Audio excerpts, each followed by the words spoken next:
أعوذ بالله من الشيطان الرجيم ولقد ذرأنا لجهنم كثيرا من الجن والإنس لهم قلوب لا يفقهون بها ولهم أعين لا يبصرون بها ولهم آذان لا يسمعون بها أولئك كالأنعام بل هم أضل أولئك هم الغافلون رب اشرح لي صدري ويسر لي أمري واحلل عقدة من لساني يفقه قولي فالحمد لله والصلاة والسلام على رسول الله وعلى آله وصحبه أجمعين ثم أما بعد السلام عليكم Quran Weekly. I want to start today's reflection from Ayah 179 of Surah Al-A'raf with some other places from the Quran and some sayings of the Prophet sallallahu alaihi wasallam. You see, in the Quran, Allah describes in Surah Al-Mu'minun that the believers are going to be inheritors of Jannah. Ulaika humul warithun. They are going to be inheriting heaven. And when you think of inheritance, you think of something that was left behind for you, that was put in your name. When the time comes, you will acquire it. So it got me thinking, why are we going to be inheriting heaven? It's not like, was it already in our name? And so I started looking this matter up. And I found actually a saying of the Prophet ﷺ describing that idea, in which he says that Allah actually created, listen to this now, Allah created a house in heaven, in Jannah, for every human being ever created. There's a house built in Jannah for every human being ever created. And believers, obviously not every human being will go to Jannah. When believers go into Jannah, they are going to go into their homes. And they're going to find next to their homes some other homes that are empty. And those homes were built for people to go into Jannah with. But they refused to go. Those people didn't want to go. And so they are not only going to be taking over their own homes, they are actually going to be able to they're going to be inheriting the homes of those who didn't make it. Now, you would think, is Allah going to build these homes in the lowest Jannah?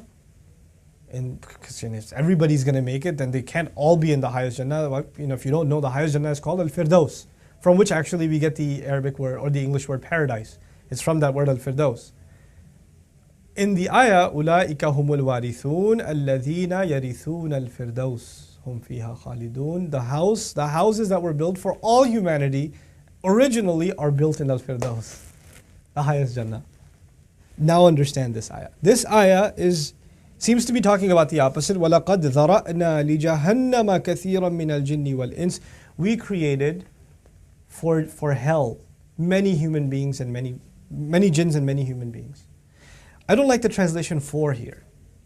Other places in the Quran, Allah has already told us the reason for which He created us, not just to worship Him, but actually إِلَّا مَنْ رَحِمَ رَبُّكَ وَلِذَلِكَ خَلَقَهُمْ.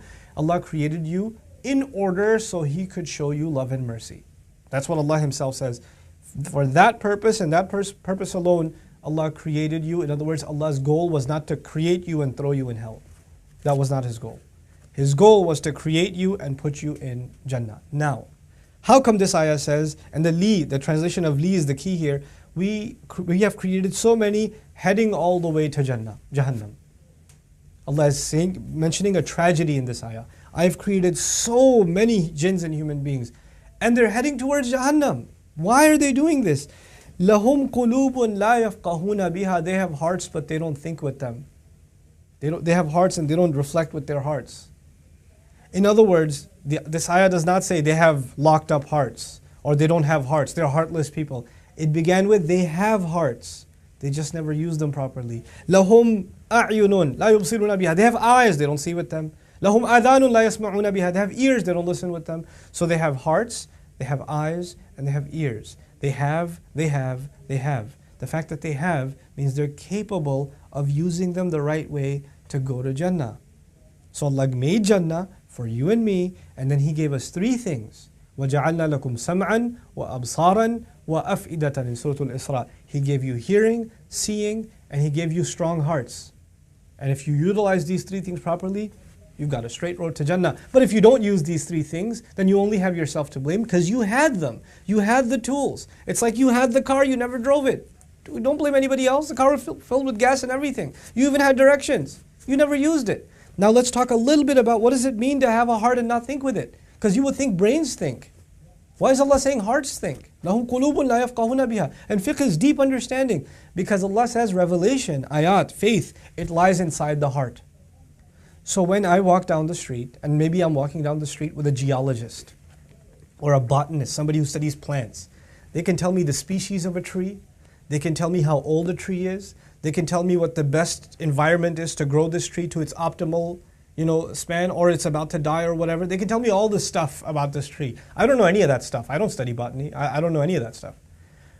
But I can tell you that if I look at that same tree from my heart, not from my brain alone, from my heart, I'm reminded that Allah brings life out of death. Because this tree at one point was just a seed. And Allah brought good out of it. Allah brought life out of it. So I'm reminded of my own mortality when I see a tree. A scientist can look at the sky and tell me a lot of things. I can look at the sky and just find humility. I just look at the sky and just say, Allah Azza wa Jal says, "Hal tara min futur?" You see any cracks up in there? In other words, you can look at the world around you from a scientific lens, from a skeptic lens. You can look at it from it's just scenery passing you by. But if you look at the world around you with your heart, then you'll see something else. You'll see what other people don't see. I'll give you an experiment. I did myself. You try this experiment yourself. I'm going down the highway, and the Quran's view is that everything that you see physically in the world around you can turn into a spiritual reminder. Everything is an ayah. Okay, let's put that to the test. So I was driving with a bunch of guys to some college program one time, and they were speeding. They were going like 90 miles an hour. And before I told them to slow down, just immediately I said, just the fact that they're speeding and cutting people off, I was reminded, كَلَّا بَلْ تُحِبُّونَ الْعَاجِلَةَ. No, you human beings, you have an inherent urge to want to rush. You get a kick out of speed. Allah mentions that in the Quran. Them speeding became a reminder of something Allah says. Like how well Allah knows us. أَلَا يَعْلَمُ مَنْ خَلَقَ. I start looking out the window and I see something that reminds me of this ayah. I see there are cows that are grazing. And the car goes by them, and any other animal, when a car goes by, a high-speed object goes by, it reacts. Birds fly off. Lizards go back into a hole. A deer is kind of dumb. It runs into the car. But like a cow, you know how it reacts? It doesn't. It just stays where it is. Its fur, your car whisks by it, maybe 2-3 feet away from it. It's right on the grass, right on the edge, right there. Its fur goes like that. It's like, you can feel the wind on its fur, and it still just continues to mow. It just continues to eat its grass. It does not care. It is completely oblivious to its surroundings. And then at that very moment I said, oh wow, subhanallah. When Allah talked about people that are heedless, He compared them to cattle. أُولَٰئِكَ كَالْأَنْعَامِ بَلْ هُمْ أَضَلُّ. They're like cattle, they are even more lost. أُولَٰئِكَ هُمُ الْغَافِلُونَ. They're the heedless.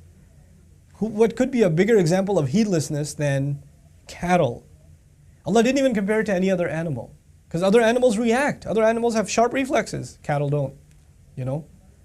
Even that became a reminder. Then we're driving and I see a billboard. It was a billboard about about buying a home, right? So this has got a picture of a house and there's a family. They're hugging each other, and it says, "Own the American dream." And I looked at that and I said, "Subhanallah." First ayah that came in my head, "Innahu kana fi ahlihi masrura." He used to be happy with his family. Another ayah came in my head, وَمَسَاكِنُ تَرْضَوْنَهَا أَحَبَّ إِلَيْكُم مِّنَ اللَّهِ وَرَسُولِهِ وَجِهَادٍ فِي سَبِيلِهِ. The homes that you love to have, if they are more beloved to you than Allah and His Messenger, and struggling in their path. SubhanAllah. Everything can become an ayah. Not a thing around you won't be. Everything will be. This is if you have a heart that seeks to think. I used to have a friend that I considered a mentor. We were walking down the street one time. This is the last one I'll share with you. Just to give you an idea, what does it mean to think with your heart? We're walking down the street and he sees, we're in the city, New York City, and he sees a blade of grass kind of sticking out, like when you have a concrete curb or a sidewalk, sometimes grass kind of weeds out from the middle of the two plates of concrete. And he just stopped and he started staring at it. And I'm just like, everything okay? Why are you staring at that? And he says, in all of what is surrounding us right now, this is the only thing that's natural. And yet, this is the only thing that looks out of place. And that's just like Muslims. That's just like Islam. We're the people of tabi'ah, of nature. We're the people that are on the fitrah. This book and its teachings are what is natural. And we've come to a point in the world where the only thing that looks out of place is this. SubhanAllah. You become people of reflection with just what you see around you. Now, I wish I could think that deeply, but the idea is if you use your heart, become a thoughtful person, really engage in the exercise of thinking, then what you see and what you hear and what you feel will become different. And these are the people that are not created for hellfire, they're created for Jannah. So this ayah is about a tragedy. How could these people be heading towards hellfire when they have hearts and they have eyes and they have ears? May Allah Azza wa Jal give us the ability to use our hearts and our eyes and our ears to the best of their ability to find reflection that brings us closer and closer to Him. Barakallahu li wa lakum. Assalamu alaikum wa rahmatullahi wa barakatuh. Assalamu alaikum everyone. If you benefited from these reminders, please support Quran Weekly by clicking the link below.